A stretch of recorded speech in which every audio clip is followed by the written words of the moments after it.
ABP અસ્મિતાના ચૂંટણીલક્ષી અહેવાલ વેપારીના મૂળમાં અમે વાત કરી વિસનગરના હીરાના વેપારીઓ સાથે। શું કહી રહ્યા છે હીરા વેપારીઓ, આવો જાણીએ।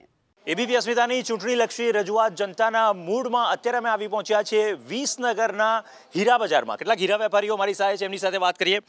આપનું શું કહેવું છે, 5 વર્ષમાં મોદી સરકારની કામગીરી કેવી રહી?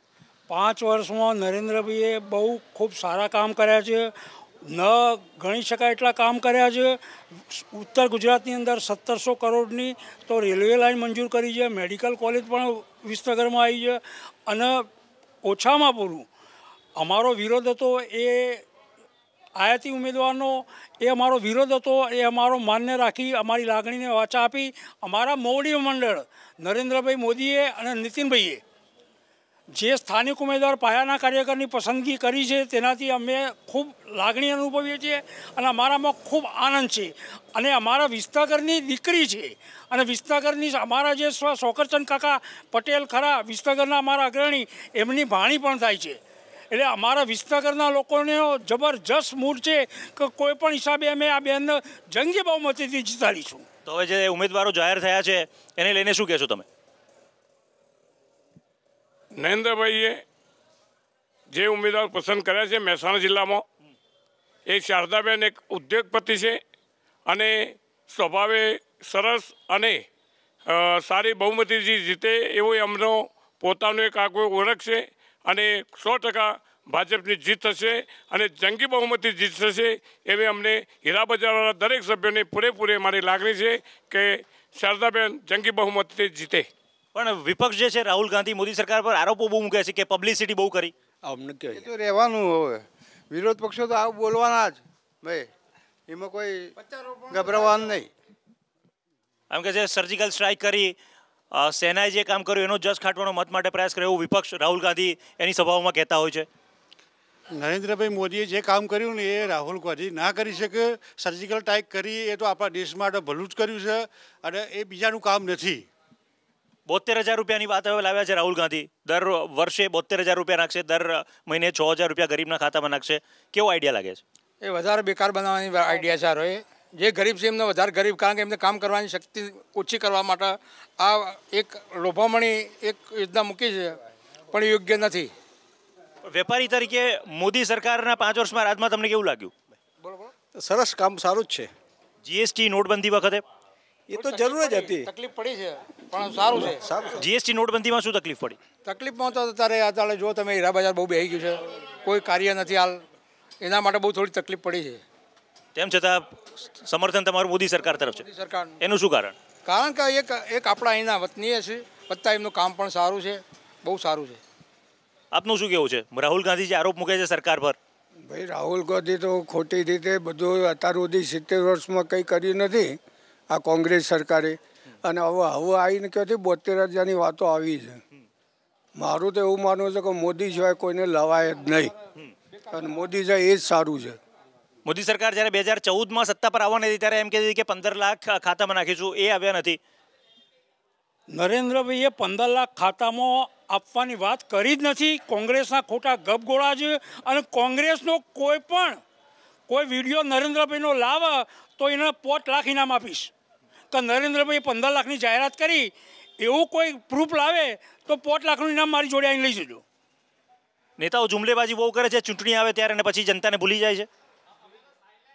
નેતાઓ ચૂંટણી વખતે બેફામ નિવેદનો કરે છે અને જે વાયદા કરે છે એ વાયદા ચૂંટણી પતી ગયા પછી જીત્યા પછી કોઈ સાચવતા નથી। આવું બધું તો રાજકારણમાં ચાલે જ કરવાનું। કોંગ્રેસનો પણ ચૂંટણી ઢંઢેરો આવી ગયો છે, ખેડૂતો માટે અલગ બજેટની વાત છે, શું કહેશો? માટે આયુષ્યમાન ભારતની જ વાત કરવી છે કે 15 લાખની જે વાત કરતા હતા ને એ ખરેખર હું સાચું કહું તો મારા ખાતામાં 15 લાખ આવી ગયા છે। આયુષ્યમાન ભારત છે ને એ 5 લાખનો વીમો કવર કરે છે। મારા ઘરમાં 3 જણા છીએ એટલે મારા ઘરમાં 15 લાખ તો આવી ગયા કહેવાય ને, કે ખોટું નહીં। નરેન્દ્ર મોદી જે સ્કીમો મૂકી છે એ લોકલક્ષિત છે અને સારી જ છે, એટલે એમાં આપણે ખુશ છીએ। કોંગ્રેસનો પણ ચૂંટણી ઢંઢેરો આવી ગયો છે, લાગે છે કે બધા વાયદા જે કર્યા છે હવે પૂરા કરી શકશે? વાયદા તો આ પૂરા કરવાની કોઈનામાં શક્તિ જ નથી। વાયદા આપેલા કોઈના પૂરા થયા નહીં આજ સુધી, પરંતુ આપણે તો દેશ કેવો ચાલે છે એના માટે મહત્વ છે, બાકી કોઈ મહત્વ નથી। અને આપણા દેશ માટે કોણ શું કરે છે એ જોવાનું વધારે છે। તો લાગે છે મોદી સરકારમાં ભ્રષ્ટાચાર ઓછો થયો છે? બિલકુલ ઓછો ભ્રષ્ટાચાર, બિલકુલ ઓછો, કોંગ્રેસ કરતાં ઘણો ઓછો. કારણ કે પહેલાના વર્ષોમાં આપણે સાંભળ્યું છે કે સરકાર આવે પણ સરકારી બાબુઓ સરકારી અધિકારીઓ આપણું સાંભળતા નથી, હવે સાંભળે છે. સરકાર 15 રૂપિયા આપી તારા ઘરના ભાઈ 1 રૂપિયો નહોતો પહોંચતો.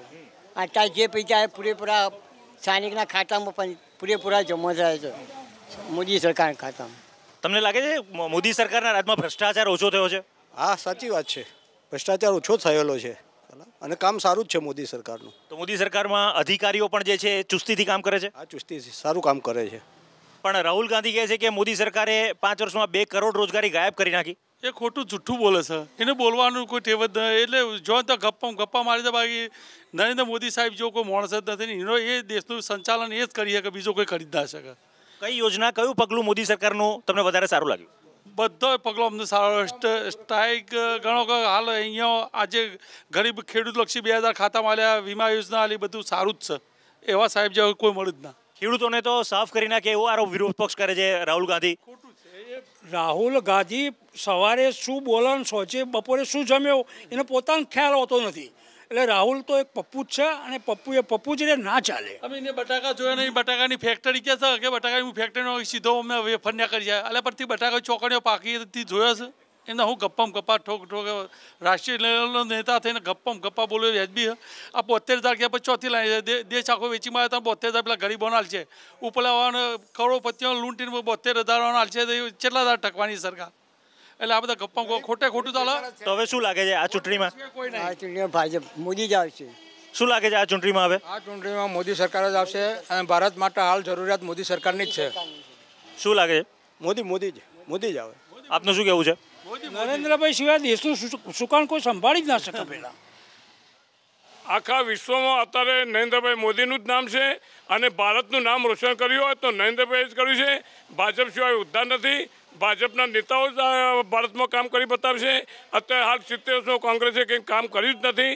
અત્યારે ભારત સિવાય ભાજપ સિવાય ઉદ્ધાર નથી. તો અત્યારે જે તમારા સંસદ સભ્ય હતા આ 5 વર્ષમાં, એમણે તમારા કામ કર્યા, રજૂઆતો સાંભળી હતી? કર્યા ને. જયશ્રીબેને કામ કર્યા જ છે અને પાર્ટી અત્યારે જે ઉમેદવાર મૂક્યા એમનો મંજૂર જ છે. બરાબર છે. અમે તનથી મહેનત કરીને ગોમ પ્રચાર કરી અને અમે ભાજપની સીટ લાવવાના અને જંગી બહુમતીથી લાવવાના. તો વિસનગરથી હીરા વેપારીઓનો આ મૂડ આપ જોતા રહો. એબીપી અસ્મિતા, ગુજરાતની અસ્મિતા.